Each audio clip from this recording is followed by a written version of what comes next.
Во продолжение разговараме со Снежана Гуцуль, одговорен наставник во градинката Кочо Рацин, матичен објект во општината Центар. Разговараме за нешто многу убаво што се случува, дел од нивните активности кои што ги работат во градинката, а е поврзано со денешниот ден. Приказната ќе ни ја раскаже таа. Добро утро. Добро утро. Официјално да си кажеме. Добро утро, благодарам на поканата. Чисти задоволство ми е секогаш кога гостувам кај вас во емисија.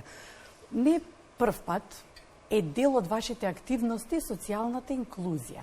Но ова вистина го привлекува вниманието, особено приказната, како знаковниот јазик го учат пред се наставниците, се инспирирани да го научат, а веднаш потоа да ги научат и децата. И веќе знаковниот јазик да ви влезе во дел од вашите представувања, приредби, активности, песнички, кои што ги имате. Како дојде до цела во оваа приказна? Така е. Најинтересно од се е што за да започне приказната, иницијативата произлезе од децата.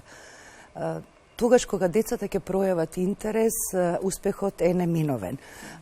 Значи, претходната година, октомври месец, беше посветен, всушност секоја година ние октомври го посветуваме на Денот на детето и тогаш на таа тема дечињата учат за правата на децата, за нивните обврски, за сличните и различните од нив, така да дојдовме до моментот каде што се запознаваат со поразличните деца од нив, од целиот свет, меѓутоа и оние кои што се поразлични во одредени области кои што не можат да функционираат исто како со нив.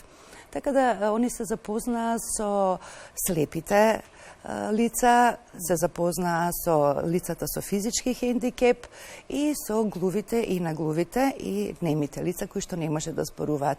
Тука беше интересот многу голем, под нив произлегува многу прашања. Па добро, како они се запознаваат, како комуницираат. За слепите се запознаа и открија дека се движат со помош на белиот стап. Да. Кога зборувавме за глувите и немите лица, прашањата беа безброј, на кои што од ние јас одговорив толку колку што можев, меѓутоа ја видов желбата, интересот и иницијативата која што потекнува од нив да осознаат повеќе. Тогаш кога се следи интересот и иницијативата на децата, резултатите се неизбежни. Така да, тоа беше прво поттик за мене, да најдам начини како децава да се запознаат со знаковниот јазик и во исто време да научат одредени знаци.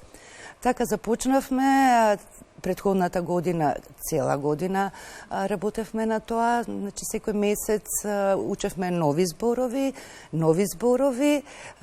кои што понатаму ги почнавме, децата почна да ги користат и во секојдневната комуникација внатре во групата. Така. Да. И веќе се, затоа велам, до степен да можат да искомуницираат. Значи, така било, така следствено оделен наставник. Да, тоа беа со едноставни пораки, едноставни реченици, сепак се работи за мали деца, но мене ме радува и ме воодушевува моментот на иницијативата нивна и понатаму за комуникација меѓусебна. Да, или комуникација со мене се случуваше многу често да сме на голема оддалеченост и оние со знаковен јазик ми пратат порака. Затоа што и да кажат, нема да можам да ги слушнам, да. Да. Многу ме воодушевува начинот на работа пред се на градинката и велам дека не е прва активност, еве така ќе наречеме, за социјална инклузија која што вие ја правите. Всушност, таа мислам дека ви е единствена цел да се прифатат различностите на тој начин и да прифатиме, но и едуцираме од најмала возраст.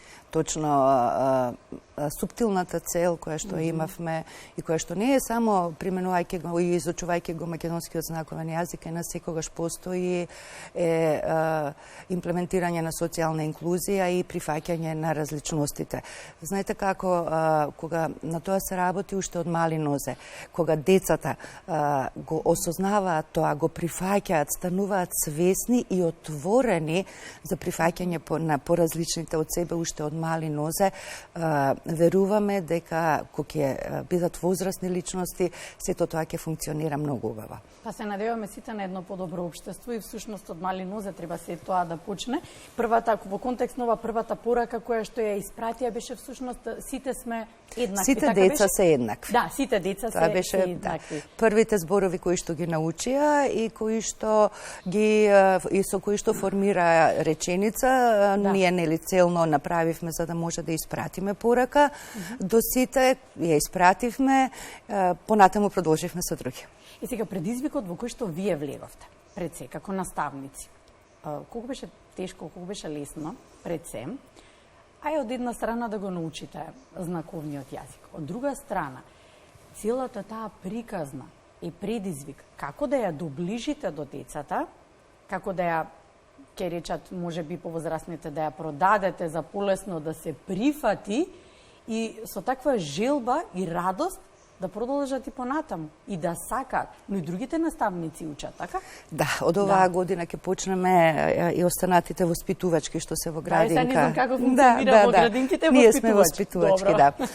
Знаете како, и за мене тоа беше ново. Јас немав познавање на знаковниот јазик и не се осмелив да направам нешто кое што не е во мој домен. Во целиот тој процес, значи од почетокот, ние имавме инструктор, господјата Викторија Волак, толкувач на македонски знаковен јазик, за што сум ми неизмерно благодарна. Значи, она од првиот момент е со нас и цело време децата учат преку неа, значи со незини насоки, но во исто време и јас го учев. Значи, знаете како, работата на воспитувачот е специфична, да никогаш иницијалното образование не може да не подготви за се. Во текот на работниот век, кој ќе се соочиме со одредени теми, прво ние треба да ги научиме, за да можеме да им пренесеме на децата.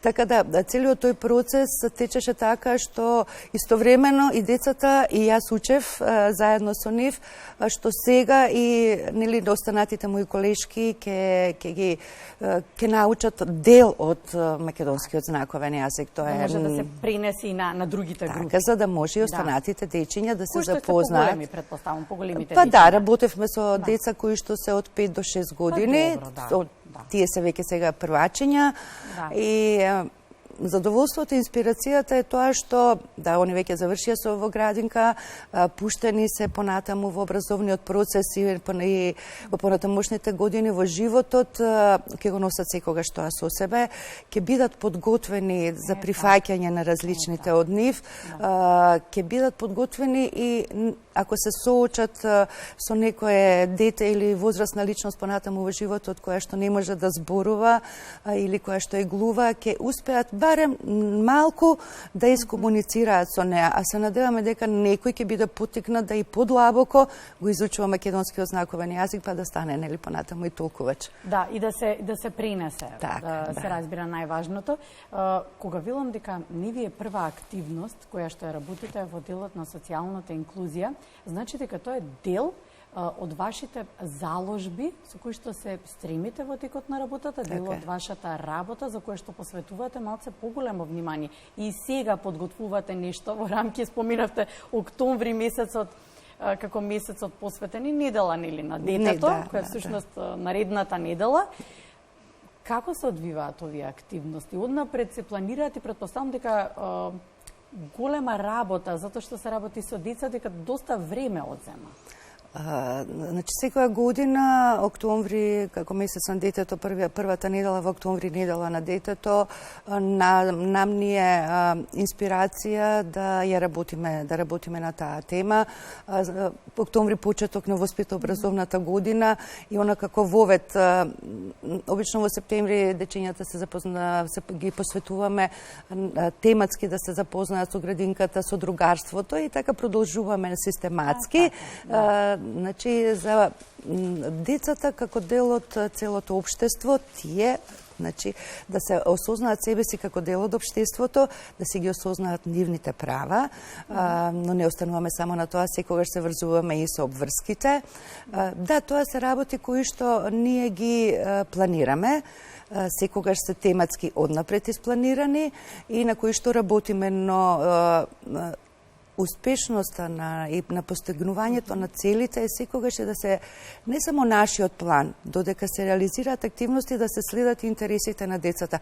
Така да претходната година не ни беше во план да работиме знаковен јазик, но приметувајќи го интересот на децата и нивната иницијатива, излеговме од нашите планови, па се посветивме на тоа и понатаму секој месец, зависно од тоа на што беше посветен тој месец, на која тема ние работевме со децата, ветнувавме по некој нов збор од знаковниот јазик. Сега е многу важно да се спомене дека е во ред никогаш да се излезе од рамките, кога се има цел и кога особено станува збор за нешто вакво. Кога има интерес кај децата. Да, се надевам дека вашава работа и ова сега што го зборуваме ќе биде поттик и за другите градинки и се надевам дека оваа приказна ќе биде инспирација за многумина. Она што мене ме воодушевува е дека тоа се отприлика 30 на дечиња во група, толку, да. Горе-долу 30. Тоа се 30 семејства. Секогаш јас ги вклучувам и родителите, нели тоа е магичниот триаголник. Како тие реагира? Еве ќе почнеме со родителите од првата група од кој што започна ова иницијатива. Како тие реагира? И понатаму, добивте ли ветер во грб од нивна страна? Научете ги повеќе, нека продолжи овој процес. Претпоставам и дека разговарале и дома, дека нешто дома покажале, поднаучиле.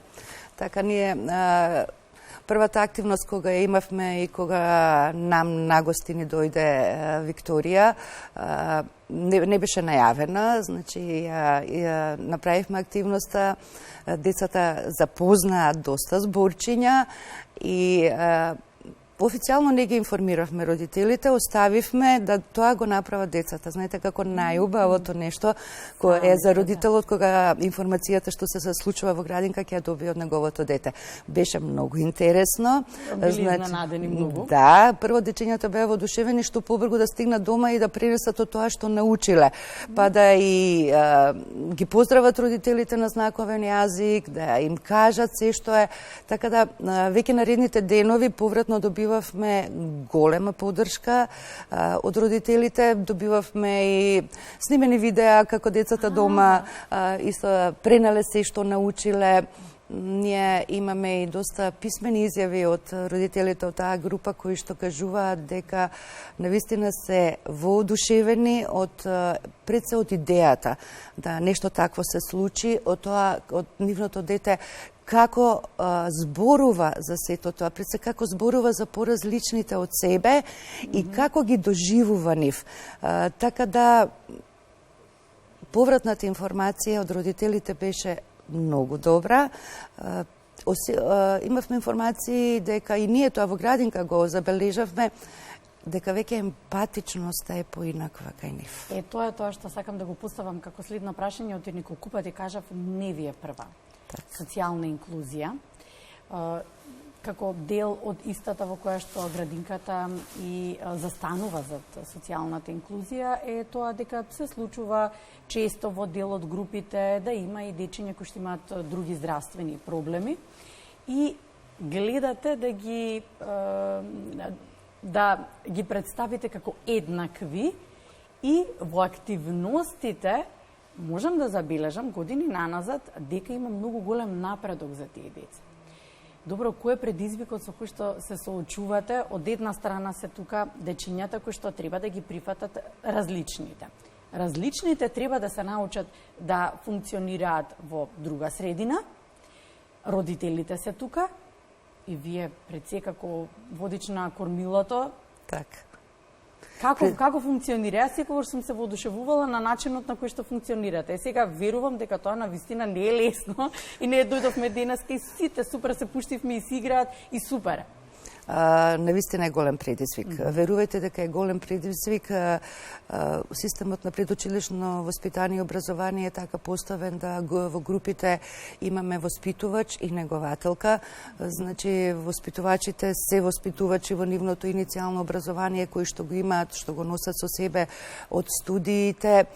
Многу малку се запознаени со децата кои што имаат развојни потешкоти, но не остануваме на тоа. Ние тековно се дообразуваме за да можеме да се оспособиме да таа инклузија што треба да направиме внатре во групата, да биде безболна на некако успееме.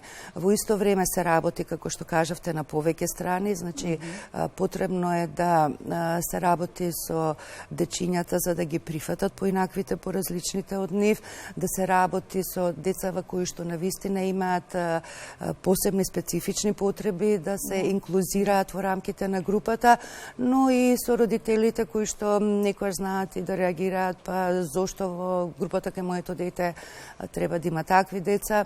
Генерално со тоа не е за жал. Се соочувате и со такви реакции. Искрено морам да кажам дека ретко е тоа, во ден ретко е, можеби порано беше повеќе. Да, ретко се случува, но јас сметам дека најдоброто нешто и најдобрите резултати можеме да ги постигнеме кога превентивно ќе делуваме и кога децата ќе се подготват за прифаќање на различните од себе и кога не се во групата.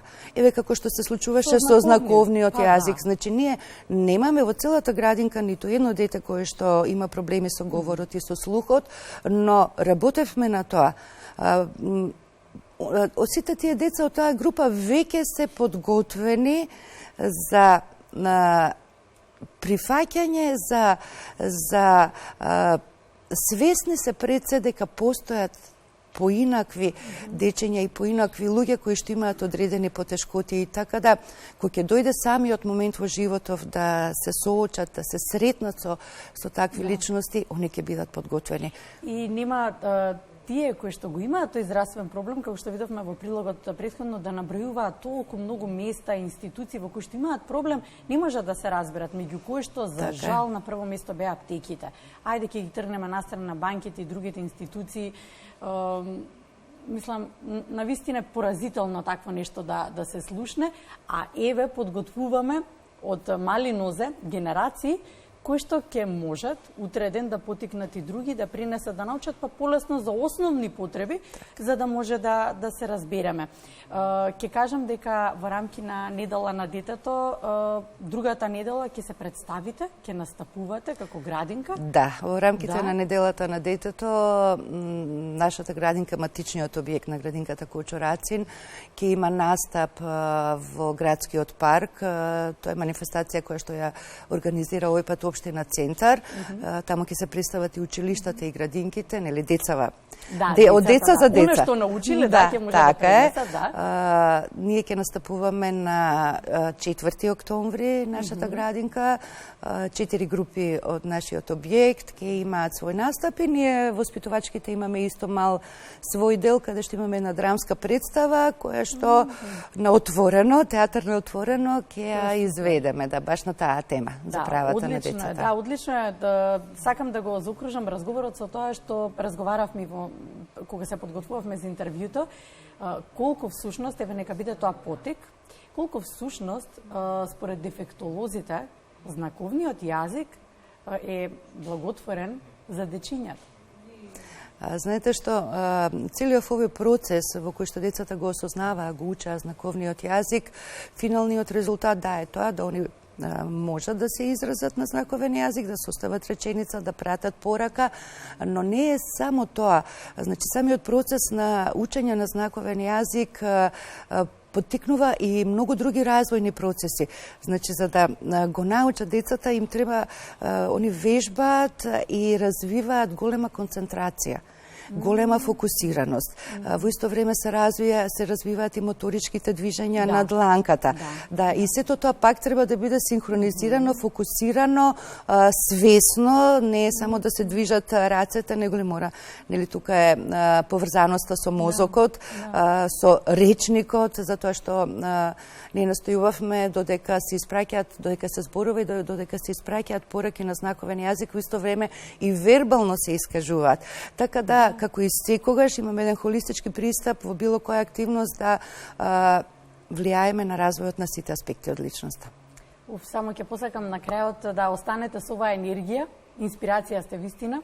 Благодарам. И да продолжите и понатаму, се со цел да имаме здрави генерации. Сите постојано велиме и стремиме кон едно поубаво општество, но всушност еве вака се твори тоа, за да може да дојдеме до тој ефект. Благодарам.